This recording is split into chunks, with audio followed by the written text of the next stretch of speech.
ओम नमो भगवते शिवानंदाय। ओम नमो भगवते चिदानंदाय। ओम नमो भगवते शिवानंदाय। ओम नमो भगवते चिदानंदाय। सद्गुरुदेव सद्गुरुदेव सद्गुरुदेव पाहि मां। शिवानंद शिवानंद शिवानंद रक्ष मां। कृष्णं वन्दे जगद्गुरुं श्री कृष्णं वन्दे जगद्गुरुं। हम लोग सुबोध गीता के नाम से एक श्रृंखला चला रहे हैं, जिसका ये 6वीं श्रृंखला है, जिसमें हम श्रीमद् भगवद गीता के 21वां से लेकर 30 श्लोक तक विचार करेंगे। तो 21वां श्लोक में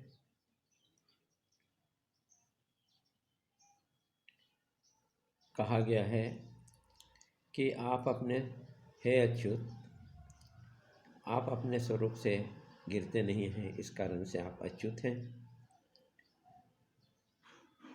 तो मेरे रथ को सात्विक और तामसिक रूपी सेनाओं के मध्य में खड़ा कीजिए। 22 श्लोक में अर्जुन श्री कृष्ण से कहते हैं कि ताकि मैं देख सकूं कि मुझे धार्मिक या अधार्मिक में से किनके साथ युद्ध करना है, क्योंकि ये अधार्मिक लोग संधि नहीं करना चाहते हैं। तामस और राजस स्वभाव के कारण से वे हठ धार्मिकता को नहीं छोड़ते हैं। 23वां श्लोक में अर्जुन श्री कृष्ण से कहते हैं कि मेरे रथ को ऐसे स्थान पर खड़ा कीजिए ताकि अधर्मी दुर्बुद्धि युधिष्ठिर के पक्ष में, दुर्योधन के पक्ष में युद्ध के लिए आए लोगों को देख सकूं, क्योंकि जिस प्रकार इच्छा न होते हुए भी वासना खींच करके ले जाती है, उसी प्रकार युद्ध में संधि चाहते हुए भी लोग नमक खाने की कीमत चुकाने के लिए इच्छा न होते हुए भी भीष्म और द्रोण आदि युद्ध के लिए प्रवृत्त हुए हैं। 24 श्लोक में तब श्री कृष्ण ने दोनों सेनाओं के बीच में रथ को खड़ा कर दिए।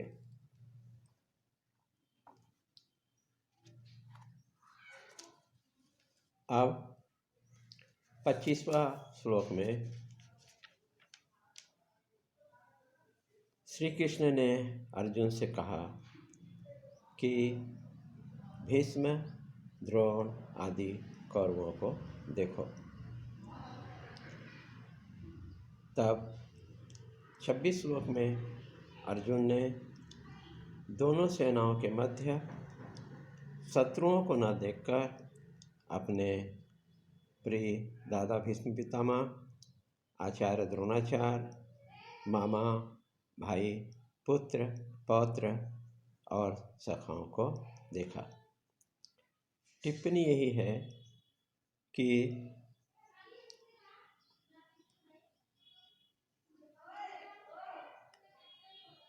यही प्रत्याहार का लक्षण है कि कोई भी व्यक्ति जीव शत्रु दिखाई नहीं देता है। प्रत्येक व्यक्ति आनंददायी दिखाई देता है। ऐसा तभी होता है ममता अहमता को छोड़ने पर, और जो व्यक्ति अहमता और ममता को छोड़ता है, निश्चित है वो प्रत्याहार में प्रतिष्ठित होता है। 27 श्लोक में अर्जुन ने ससुर, मित्र और सभी स्वजनों को देखा और शोक से ग्रसित होकर अत्यंत करुणा से खिन्न होकर श्री कृष्ण से कहा। क्या कहा कि 28वां श्लोक में है कि हे कृष्ण, युद्ध की इच्छा से उपस्थित इन स्वजनों को देखो।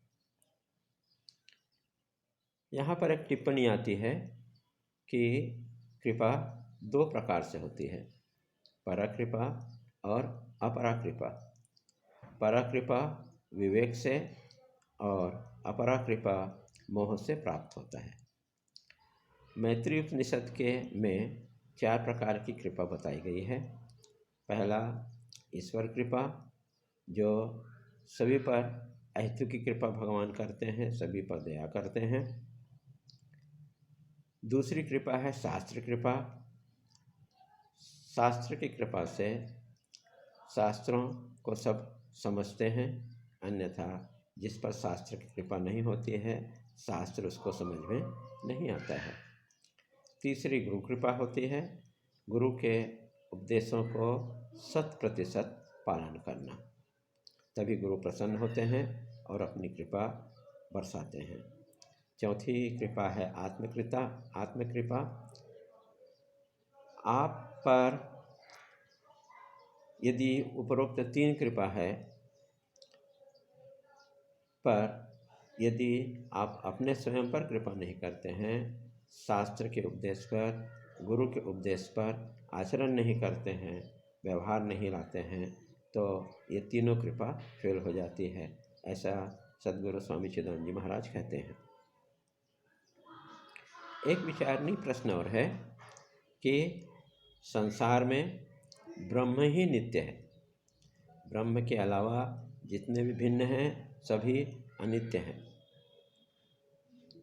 अतः हमें ब्रह्म को प्राप्त करने का प्रयास करना चाहिए और अनित्य को छोड़ना चाहिए। परमात्मा से सभी देवताओं का जन्म हुआ है, परमात्मा के मुख से इंद्र की उत्पत्ति हुई है, इन सभी देवी देवताओं का आगमन होता है और देवताओं के पूजन से तुम्हें भी आवागमन के चक्कर में पड़ना पड़ेगा। तो फिर आप इन देवताओं के पूजा करके तुम्हें भी आवागमन के चक्कर में पड़ना पड़ेगा। फिर क्यों आप इस देवताओं के पूजन करने के चक्कर में पड़े रहते हो? ब्रह्म साक्षात्कार के लिए ब्रह्म के ही प्राप्त करने का प्रयास करना चाहिए। एक कथा आती है कि एक बार विष्णु भगवान लक्ष्मी जी के साथ में बैठे थे। विष्णु जी को एक चीता और एक चींटी को देख करके हंसी आ गई। लक्ष्मी जी ने कारण पूछा तो भगवान विष्णु बताए कि देखो, वो चीता वो चींटी के पीछे भाग रहा है। वो चीता कोई नहीं, 14 बार इंद्र बन चुका है और वो चींटी इंद्राणी बन चुकी है, लेकिन फिर भी दोनों का काम वासना या भोग की लालसा छूटी नहीं है। अतः ऐसा कर्म करने से क्या लाभ? इसलिए इस शरीर के रहते रहते ज्ञान प्राप्त कर ब्रह्म को प्राप्त कर लेना चाहिए। यहाँ पर आया है स्वजन को देखो। स्वजन का अर्थ है पितृ, पुत्र आदि मेरे हैं, मेरे रिश्तेदार हैं। अतः अर्जुन कभी भी कौरवों को अपना अधर्मी नहीं समझता और तर्क से इस बात को सिद्ध करना चाहता है।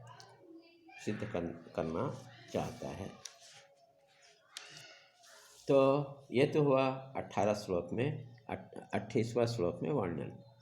अभी हम 29 श्लोक, पहला अध्याय का 29 श्लोक को देखते हैं, जिसमें अर्जुन कहता है कि मेरा शरीर दुख से शिथिल हो रहा है, मुख सूख रहा है, शरीर काँप रहा है, भय और दुख से रेंगटे खड़े हो रहे हैं। पर आपको याद होना चाहिए कि इसी विदुर बर्बरी को प्रसन्नता हुई और भगवान शिव को आंसू आया तो आंसू रुद्राक्ष बन गया। मोह के कारण से अर्जुन की स्थिति हो रही है। इसी बात को अर्जुन 30वां श्लोक में कहते हैं कि मेरे हाथ से गांडीव धनुष गिरा जा रहा है, त्वचा जल रही है, मेरा मन वश में नहीं है, इसलिए मैं रथ में खड़े होने में असमर्थ हूँ। ये अविवेकी की स्थिति है। अधर्म हावी होने से पुण्य क्षीण हो जाता है, शरीर दुर्बल हो जाता है और लक्ष्य प्राप्ति के प्रति भ्रम होने से धर्म के साधन को त्याग देता है, जो महान हानिकारक है। अतः अपने लक्ष्य प्राप्त करने के लिए सजग रहना चाहिए, हमेशा लक्ष्य प्राप्त करना चाहिए। हरि ओम तत्सत। ओम नमो नारायण। सद्गुरु परमात्मा ने नमः। और